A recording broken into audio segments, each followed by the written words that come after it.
Since we started the Board Raiders project, we've had a lot of people submitting death runs for the classic Tomb Raider category extensions on speedrun.com, some of which have asked us how to retime their own runs.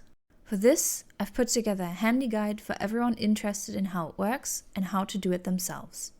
Shout out to Eric for basically teaching me everything I know about verifying and retiming runs, as well as moderating and editing the boards. Why do we need to retime our runs, you ask? Because for runs that include milliseconds, life split is never 100% accurate. For death runs, RTA timing is used exclusively, meaning we will count every real minute, second and millisecond that passes until the end of the run. Our first frame to start counting is the first visible frame of the level, and the last one will be the second frame of Lara's empty health bar. The reasoning behind adding an extra frame after death is simply because we gain control of Lara before the first visible frame, and it's the most accurate way of determining when the level and therefore the run actually starts. We do not take into consideration any black frames that might arise before you see Lara in-game, since they are not super consistent and can vary between 1 to 5 frames. To retime runs, most of the verifiers use a program called Shotcut, which is a free, open-source, cross-platform video editor that can be downloaded on shotcut.org. Any other program that can look at frames individually should work though. First, we open the video file in Shotcut. Then we make sure that we're looking at the video in 30 FPS. As some of you might already know, the classic Tomb Raider games run on 30 frames per second, and we do not want double frames in our run when we retime it. For this, another thing we need to understand is that there are 30 frames within 1 second. That means 1 frame equals 0.033 milliseconds. Keep that in mind until we find out how many seconds and frames our run actually goes on for. As our first example, we will take a look at a Tomb of Qualopec run, which, to be fair, is quite easy to retime. Next, we let the video run until we reach the start of the next level where our run starts. We pause it as soon as it does, and go back a few frames until we hit a black frame. Advance it by 1 frame again, and you will find your very first frame of the level. This is where we note down 2.13. Our run starts at 2 seconds, 13 frames. Then we let the video play until Lara's death.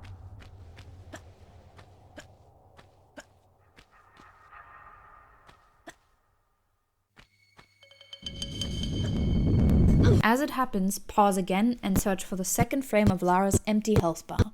In this case, it's 13 seconds, 17 frames in. Now we have everything we need and just need to apply basic maths. From 13 to 17 is 4, from 2 to 13 is 11. Therefore, our run is 11 seconds and 4 frames long.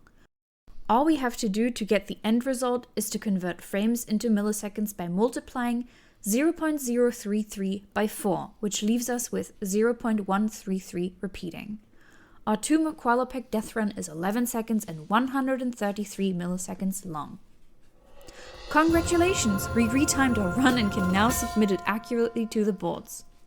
To give you a heads up, other death runs, for example death runs that involve damage done by enemies rather than the environment, can sometimes be harder to retime because Lara dies more slowly and her health bar starts blinking, which leaves it looking blank for a few set frames. For these runs, a keen eye and maybe more counting is required.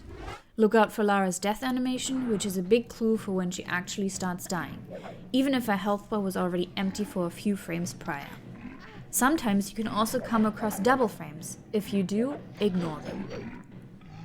For Tomb Raider 2, timing death runs works the same as for Tomb Raider 1.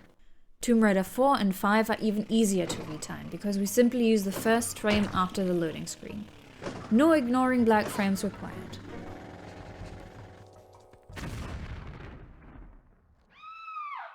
Tomb Raider 3 is a different story since it uses fade-ins and can therefore be quite frustrating to retime. I will offer a quick example to show what I mean with the aid of a Lud's Gate death run.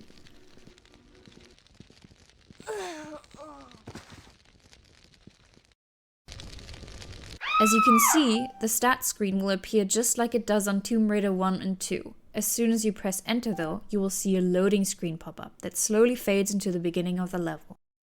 Everyone pull out their magnifying glasses and pay attention to small differences in the loading screen.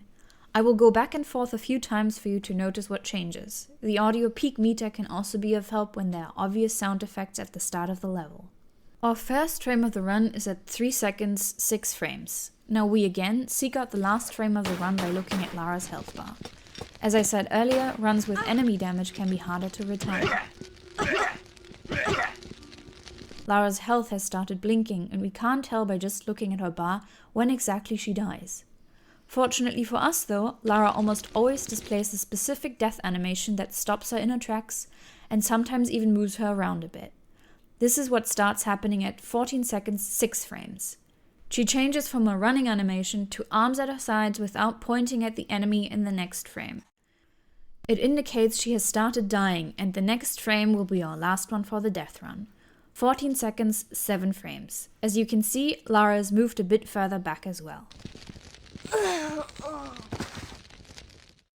By doing the maths real quick, our run is 11 seconds and 1 frame long, which translates to 11 seconds and 33 milliseconds.